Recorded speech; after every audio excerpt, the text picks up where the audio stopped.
Hey guys, welcome back to a long overdue diary series.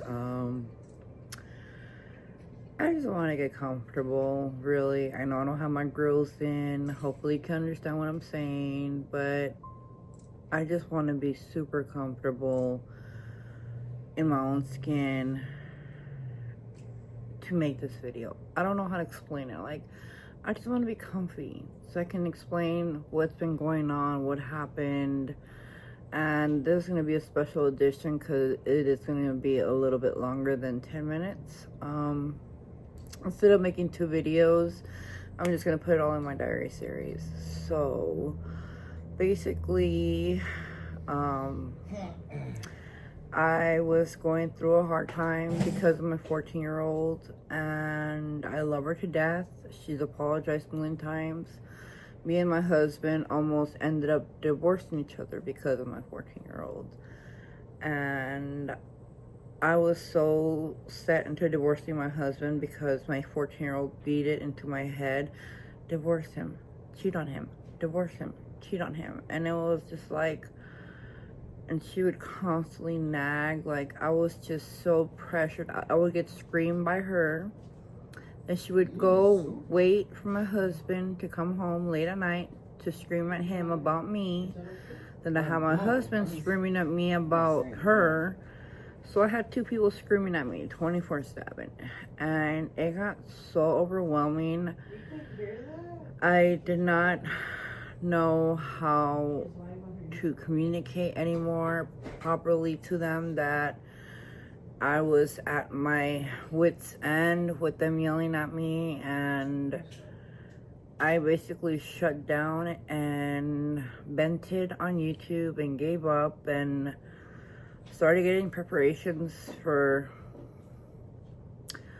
unaliving myself. And I did a live stream where I was just crying and talking and just letting out my emotions. Some of my subscribers did report my live stream, so I got tracked down by detectives and I got locked up. But I'm happy because I got the help that I needed, and I did a lot of thinking in the mental hospital, and I realized that my daughter was the issue. And one thing my therapist told me was, "You remember why you started therapy?" And I was like, "Because of my husband?" And she's like, "No." And I was like, "Oh, wow. Okay. What?" She's like, "Your daughter." And I was like, huh. Sorry, we have a fly back there. So, and I didn't know that my daughter was really affecting me mentally. And I was losing it, guys. I was so depressed, I can barely function. I was just getting out of bed to change my baby's diaper, to feed her, and then back on the couch or laying down. It got to the point where I couldn't even take care of my baby anymore because I was just so depressed. I didn't care. And when I talked about my baby, I talked about her like past tense. You know, I tell my husband, I'm gonna miss her so much and everything, and I'll start crying, and he would just be like, "What are you talking about?" But he didn't know what I meant. And I would just hold her and kiss her and be like, "I'm gonna miss you so much." And my husband never got it, never understood, until me and my daughter went to Santa Monica for interrogation for something that's going on. And that's when the detectives brought that up. They asked me what's so special about September 25th, and I'm like,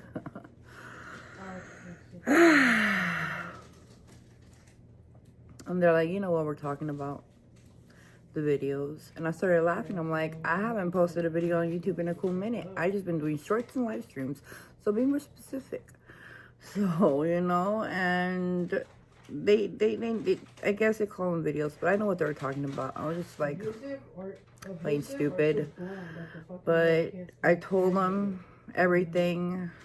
I went through something traumatic that day too, because I had to recount my essay with the perpetrator that did it to me and my kids. So that was very hard on me as well. And they got a mental evaluation team to come down, evaluate me. And I told them that I was talking to my husband the day before, or last night, not technically last night, but I'm talking about that time period. I was talking to him like last night about going to the mental hospital. And they asked me what's stopping me. I'm like, my kids. They're the only reason I can't get help for myself, because who's going to take care of my kids? So they talked, and they said, well, we're still going to take you in to the hospital, and your daughter's going to stay here. It felt like a setup. It really did. My 14-year-old is currently in foster care right now due to her behaviors and disrespectfulness towards her parents, step-parents, grandparents. Like, she's completely out of control. So they removed her because they saw that she was the one causing the problems here. We called the police multiple times on her when she was out of control and assaulting my husband and all that. So all that's on record, and they realized she was a problem. And then my baby, they did a safety plan with me because they thought I was going to be in the hospital for a week. So they put my baby under my sister-in-law's care. And for a week, we went to court. I came out on Saturday. We went to court on Thursday. I got my baby girl back on Thursday. But my 14-year-old, she's not coming back, and not anytime soon. She's in foster care until she gets all the help that she needs, until she realizes how bad she is affecting me. Like, she's starting to comprehend. Excuse me. She's starting to comprehend how much she's affecting me and how much she has affected me. And I'm also learning how to communicate better with her.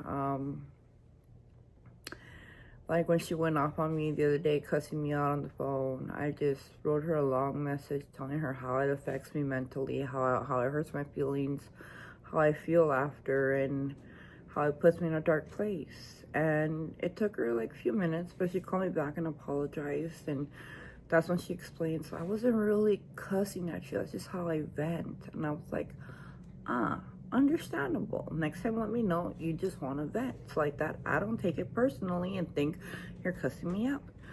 But she's learning, work in progress. I'm gonna take some special parenting classes to deal with teenagers with mental health issues, because I took in all these parenting classes. I know how to do everything, the basics, discipline and all that crap, but I do not know how to parent a teen with mental health issues.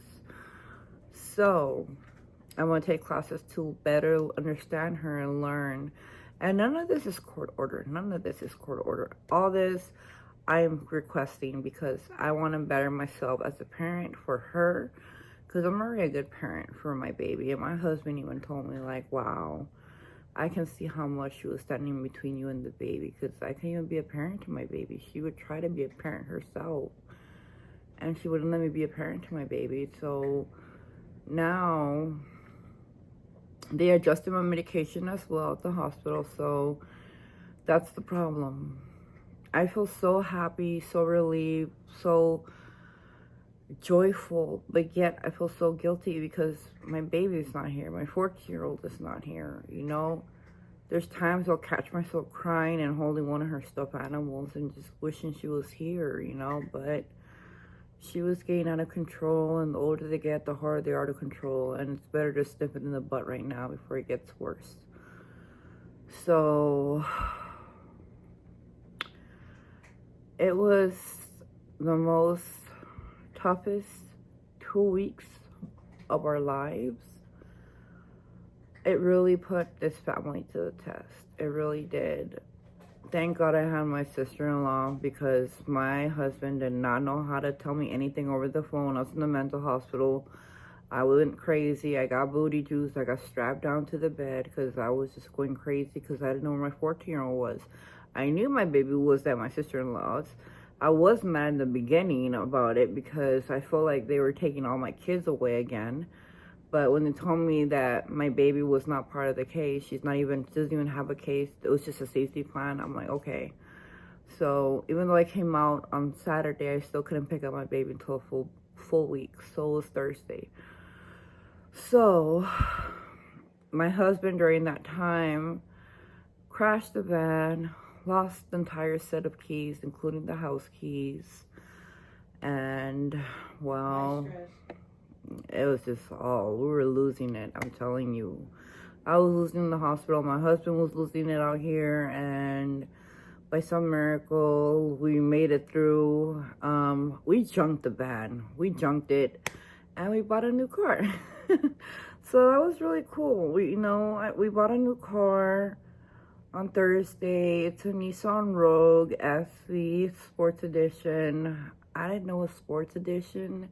If I would have known, I would have not gotten it, because when I paid for my insurance, it was over $1,000. And I'm like, why? I'm like, I've been driving for like 27 years. Like, why is it over $1,000? But that's because I didn't see it was a sports car. Sports cars, insurance is more expensive. So, and the fact that I didn't have insurance for a while, there's a gap, so it just gets more expensive. So,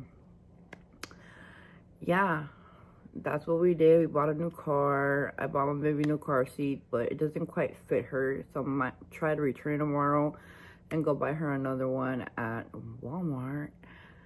And yeah, that's what I'm gonna be doing tomorrow. Hopefully everything goes good. I'm thinking of where I can get a free car seat, but because I got a brand new car seat, but I forgot it at my sister-in-law's house in downtown LA. So I might just have my husband drive down there and pick it up and return the one we bought down there. So that's what Target told me is best to do. So I am just really tired today.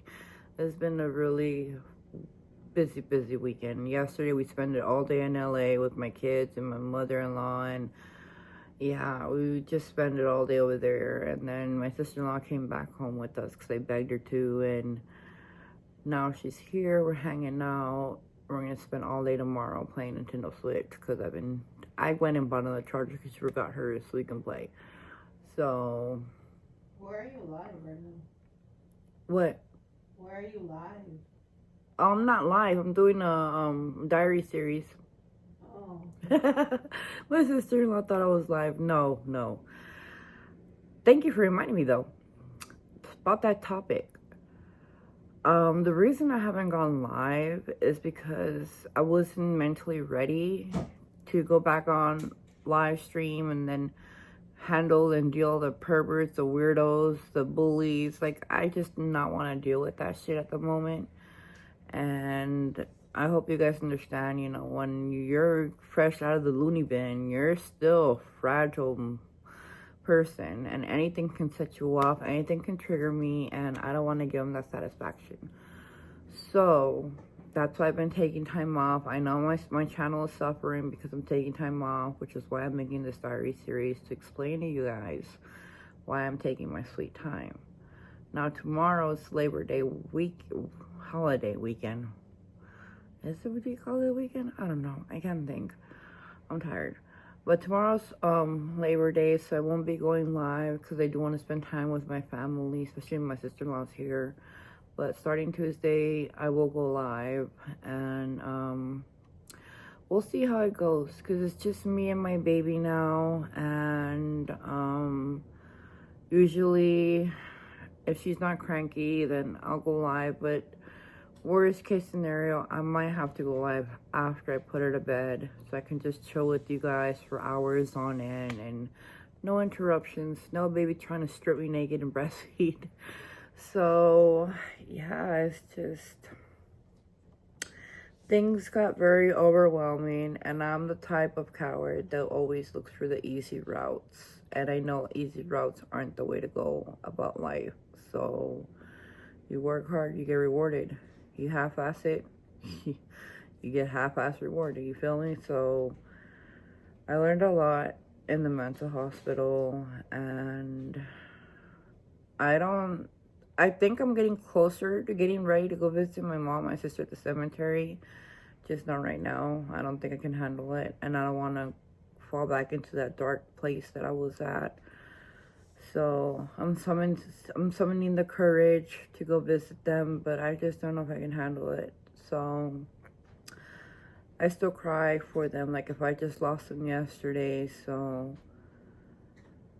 that's why I asked my sister-in-law if she can come spend a few days with me, because I need some sister time. Because I asked her that when I was in the mental hospital, because I was like, I need somebody to conversate besides my 2-year-old.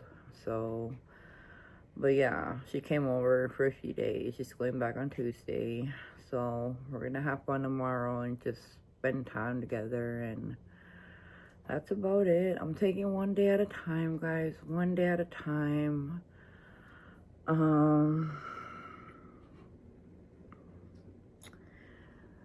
It's just been really hard, guys. You know, all my kids, only one of my kids is in foster care due to her behavioral issues. But all my other kids are at home with their dad, and my baby's here home with me. That's why I feel so guilty, because I took my kids out yesterday to the mall, and my daughter wasn't with me. Caitlin wasn't with me. And then today, we went out and took out Haley, because we never spoiled her alone, and we did. But again, I felt like sad, because Caitlin wasn't with us, and it really sucks. It really sucks. So I will do another diary series tomorrow to finish explaining, because I don't want this diary series to go on for too long. So I'm going to cut it here. We're going to leave it off where I am getting sad here and there, because my daughter is not home, and when she'll come back home, that's yet to be determined. We have court again in October, and I'll just keep you guys updated. So for now, I'm gonna cut it here. This will be part 1, and I'll do part 2 tomorrow. So, but yes, guys, please bear with me. It's been very difficult for me losing one of my kids to foster care, but she needs to realize that we love her, and we only want the best for her, and we don't want her going down the path that she's heading, because she's heading for self-destruction, just like I did when I was her age. No, I started when I was 15, because I was raped, and that's when my self-destruction started. So yeah,